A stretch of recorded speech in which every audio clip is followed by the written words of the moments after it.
के मधुर नाम में एक बार फिर से आप सबका स्वागत है। और जैसे कि हम यूनिवर्सल चर्च, परफेक्ट चर्च और आज हम एक हेवनली चर्च के बारे में देखेंगे कि बाइबल उसके बारे में क्या कहती है, और उसके हम दोनों पहलू देखेंगे। प्रकाशित वाक्य का 11वें अध्याय तक यदि आप देखेंगे तो वहाँ परमेश्वर के मंदिर के विषय में जो है वर्णन आया है। फिर उसके बाद 21 और 22 अध्याय प्रकाशित वाक्य में भी ये कहा गया है कि परमेश्वर का कोई मंदिर स्वर्ग में नहीं है। हमको लगता है कि कॉन्ट्रोवर्शियल बात है, एक दूसरे के विपरीत बात है। वास्तव में ऐसा नहीं है। 11वें अध्याय तक प्रकाशित वाक्य के कलीसिया या जजमेंट नहीं हुआ था।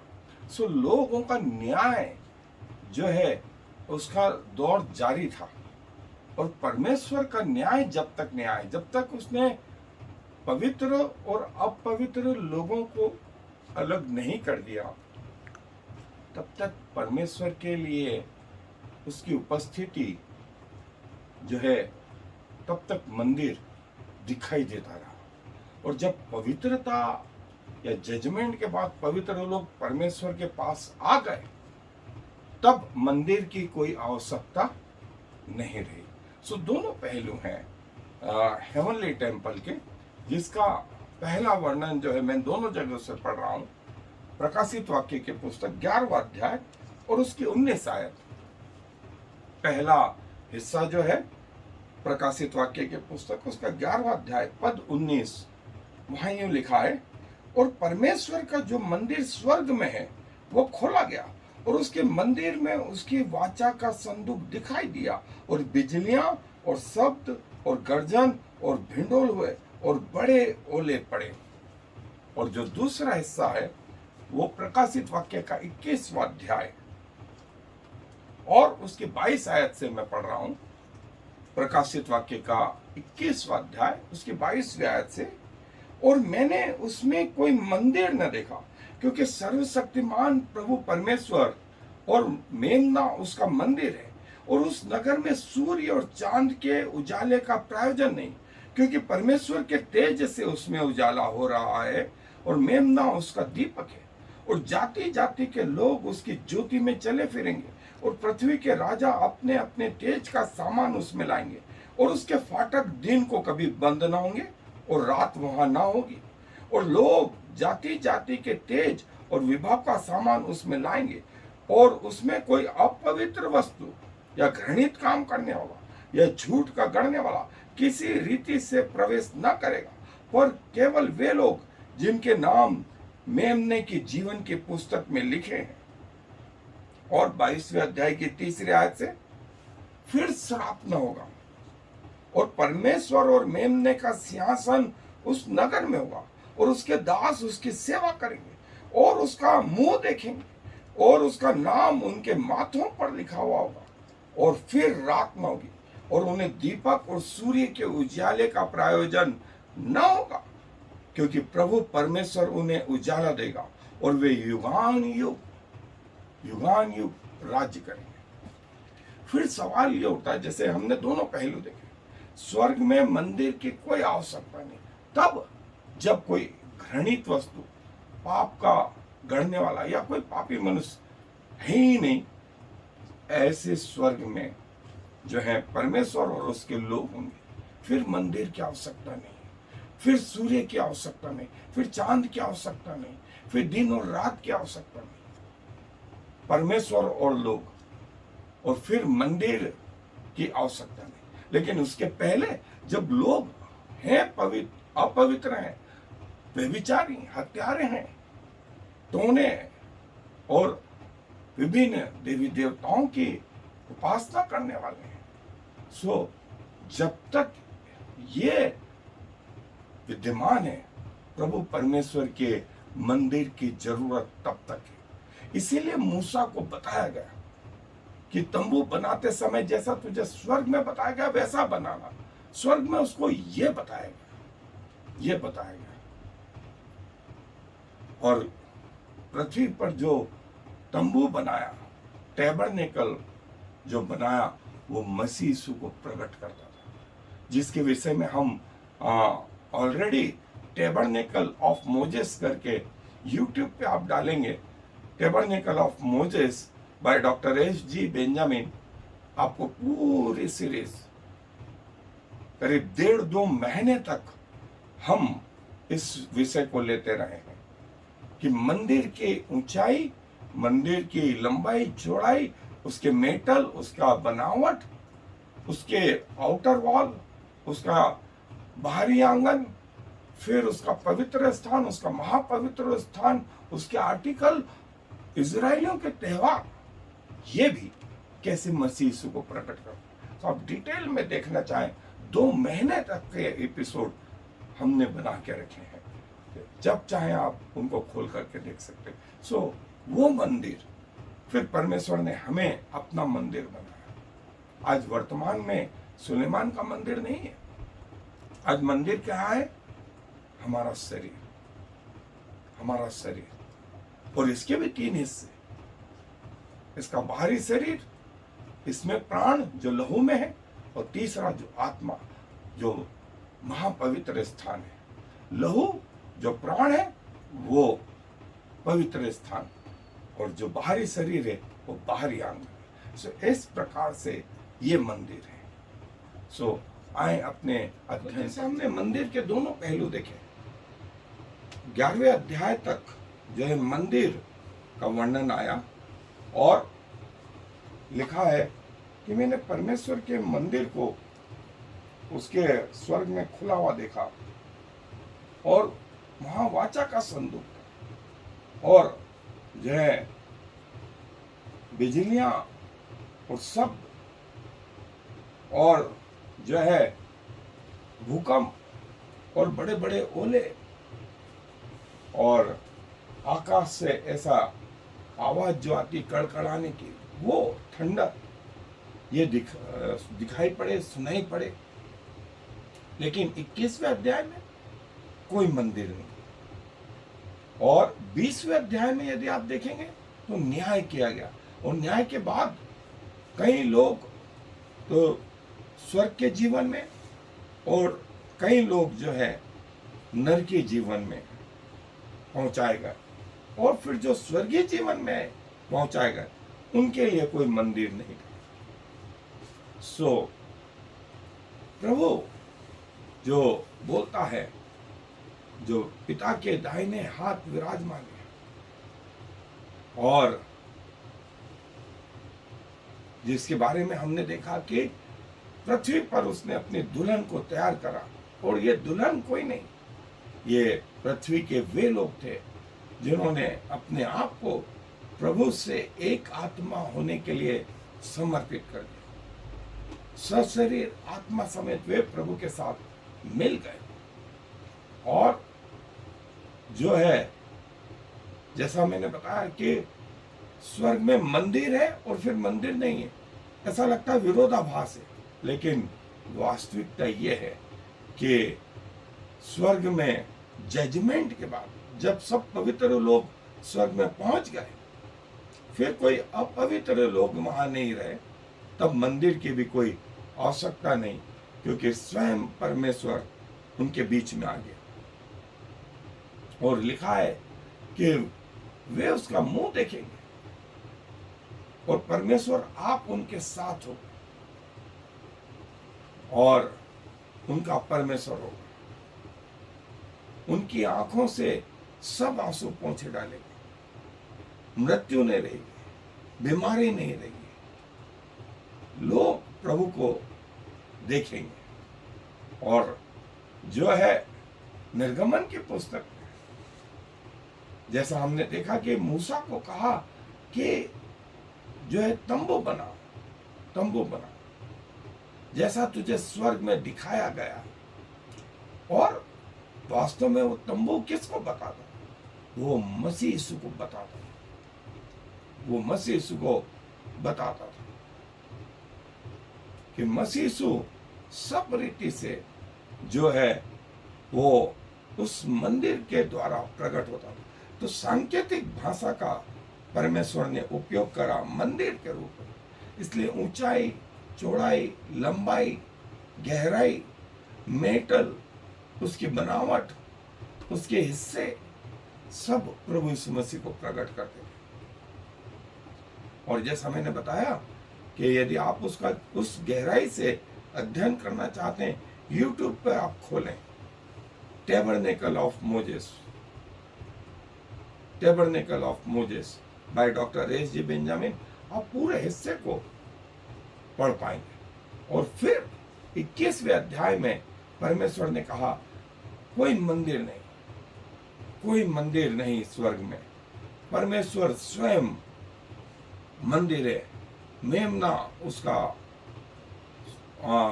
दीपक है, और उजाला भी जो है उसी से हो रहा है।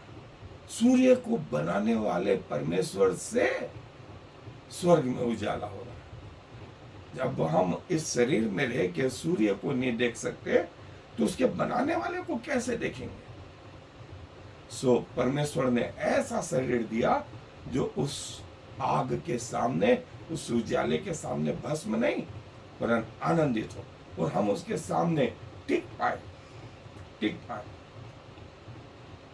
और जो है परमेश्वर के लिए जो है अपने शरीर को जीवित, पौलुस बोलता है अपने शरीर को जीवित, पवित्र और परमेश्वर को भावता हुआ बलिदान करके चढ़ाए। और इस शरीर के भी जैसे 3 हिस्से हैं, वो मूसा के तंबू, वो सुलेमान के मंदिर के 3 हिस्सों से मेल खाते थे। सो परमेश्वर जो है इतना महान, और जो है परमेश्वर हजारों वर्ष तक की सोच करके रखता है। अब मूसा आए और चले गए, भविष्यवक्ता आए और चले गए, राजा लोग आए और चले गए, लेकिन परमेश्वर आज भी है। और हम भी आए हैं, हम भी चले जाएंगे, हमारे बाद शायद और पीढ़ियां हैं, वे परमेश्वर के साथ साथ चलती रहेंगी। और जैसा कहा गया कि फिर जब स्वर्ग में होंगे फिर मंदिर की आवश्यकता नहीं, क्योंकि परमेश्वर के सामने होंगे, परमेश्वर की उपस्थिति में होंगे, कोई बुराई उस शहर में नहीं होगी।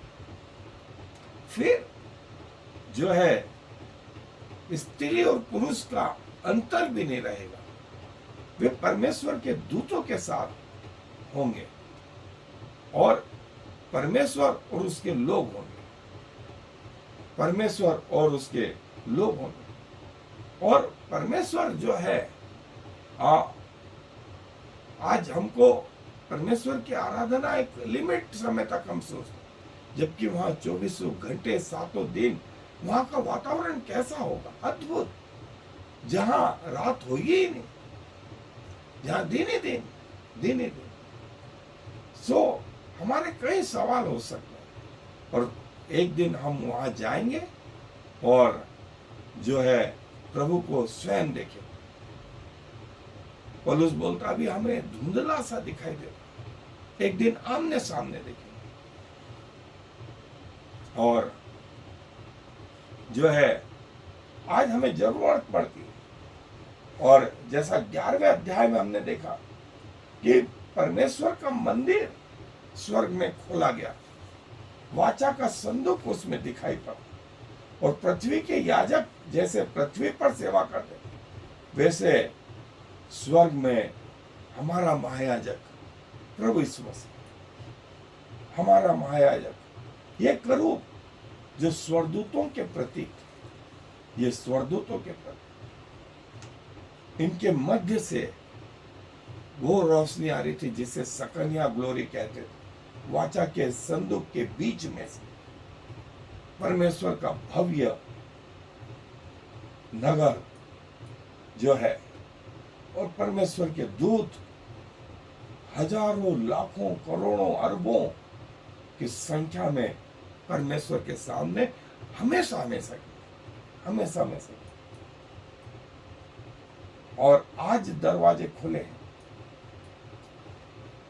और ये वाचा का संदूक, जिसका वर्णन 11वें अध्याय में, और 21वें अध्याय में कोई मंदिर नहीं।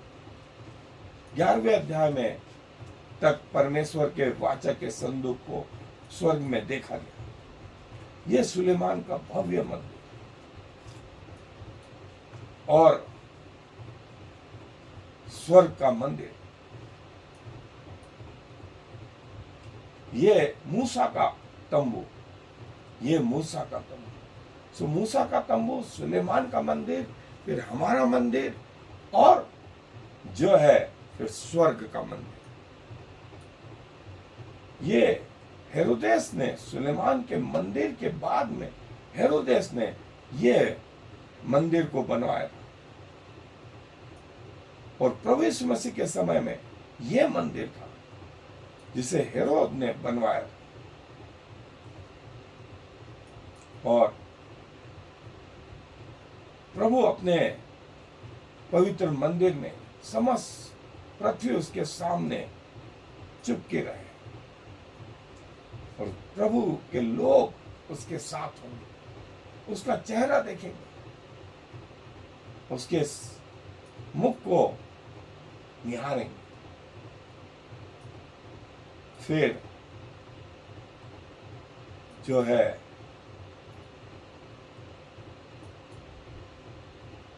आमने सामने का जो समय होगा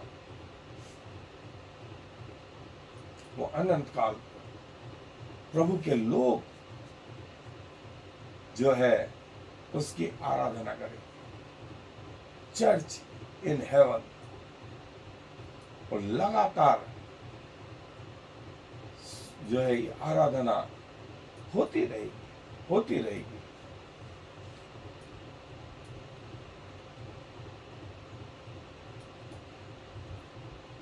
और कई लोकल चर्च थे जो हमने देख चुके हैं कि लोकल चर्च पृथ्वी पर, और एक स्वर्गीय सार्वभौमिक कलीसिया जो है स्वर्ग में, स्वर्ग में प्रभु की देह, वो हेवनली चर्च। और लोकल चर्च जो है विश्वासियों का समूह जो पृथ्वी पर, और सिटीजन ऑफ हेवन, वे लोग जो प्रभु यीशु मसीह पर आए। और जैसा मैंने कहा, और जैसा परमेश्वर ने मूसा को बताया कि तू एक तंबू बनाना, उस तंबू की रचना जो है प्रभु यीशु मसीह को प्रकट करती थी, और वो स्वर्गीय, उसको बार बार कहा गया जैसा तुझे स्वर्गीय दर्शन में बताया गया वैसा बनाना, उसमें कुछ बढ़ाना नहीं, उसमें कुछ घटाना नहीं, क्योंकि वो प्रभु यीशु मसीह को प्रकट करती है। सो जो है शैतान ने कई बार चाहा कि इस चर्च को बिगाड़े, या इसकी मिसकंसेप्शन, या इसकी झूठी शिक्षा, या इसको बदल करके लोगों के सामने परोसे, और वो कुछ हद तक कामयाब भी हुआ, और उसने कई लोगों को अपने जाल में फंसाया भी। लेकिन प्रभु जो है अपने लोगों की रक्षा करता रहा, और आज भी प्रभु अपने लोगों की रक्षा करता। जिस पत्थर को कलीसिया ने, या शास्त्री और फरीसियों ने, समाज के ठेकेदारों ने तुच्छ जाना, वो कोने का सिरा, वो इंपॉर्टेंट पत्थर हो गया। और वो पत्थर कोई और नहीं, वो पत्थर कौन? Jesus Christ. और यही दर्शन तो नबूकदनेस्सर ने दानियल की पुस्तक के 2 अध्याय में देखा कि वो पत्थर गिरा और आकर के उस मूरत से टकराया, और मूरत चकनाचूर हो गई, और इस पत्थर का राज्य सारी पृथ्वी पर फैल गया। ये वो पत्थर। और जो है जैसा 21वें अध्याय में आया कि स्वर्ग में जो है कोई जो है मंदिर नहीं देखा, और स्वयं प्रभु परमेश्वर वहां का मंदिर है। पृथ्वी पर जरूरत थी और स्वर्ग में जब परमेश्वर के सामने आ गए, मंदिरों की कोई जरूरत नहीं। स्वयं प्रभु की उपस्थिति में उसके लोग चलेंगे, फिरेंगे, उठेंगे, बैठेंगे। क्या ही जय सुहावना समय हो, जिसकी हम अभी कल्पना कर रहे हैं, जिसकी अभी हम कल्पना कर रहे हैं। एक दिन जब वहां जाके ही रहेंगे तो कैसा होगा। आए अपने आप को प्रभु के लिए समर्पित करें, इस हेवनली चर्च के लिए अपने आप को तैयार करें। आए प्रभु जी धन्यवाद देते हैं कि जब आपने जजमेंट किया और जब लोग उस स्वर्ग में आ गए, तब मंदिरों की कोई आवश्यकता नहीं रही। उसके पहले तक मंदिरों की आवश्यकता इसलिए थी क्योंकि पृथ्वी पर मध्य आकाश में वे स्वर्गदूतों के बीच में भी आपकी उपस्थिति प्रतीकात्मक रीति से बनी रही। आपने मूसा को तंबू बनाने के लिए कहा, आपने सुलेमान को मंदिर बनाने के विषय में जो है ये कहा कि मेरा आत्मा उसमें बसेगा, मेरी निगाहें इस मंदिर की ओर लगी रहेंगी। और इन दिनों में आपने हमारे शरीर को अपना मंदिर बना लिया और अपना आत्मा दिया कि वो हमें आपके लायक बना सके, कि हम आपके सामने खड़े रहने के योग्य हो सके।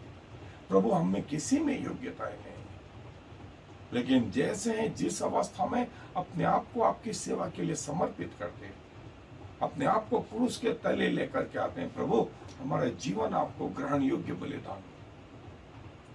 और प्रभु, जब आपका न्याय हो उसके बाद आप अपने स्थानों में हमें भी लें पिता। हमें अपनी मृत्यु तक विश्वास योग्य बने रहने का सौभाग्य प्रदान करें। और प्रभु, जैसा आपका वचन कहता, आपकी प्रतिज्ञाएं कहती हैं कि हम आपका मुंह देखेंगे, आपको निहारेंगे, फिर आंसू नहीं होंगे, फिर श्राप नहीं होगी, फिर बीमारियां नहीं होगी, फिर मृत्यु नहीं होगी, वहां रात नहीं होगी, वहां आपके उजाले से प्रकाश हो रहा होगा। लोग आपकी उपस्थिति में चलेंगे फिरेंगे। धन्यवाद प्रभु, ऐसे भव्य जीवन के लिए, भव्य दृश्य के लिए। सारा आदर आपको देते हुए इस विनती को प्रभु इस मसीह के नाम से मांगते, आमीन। और फिर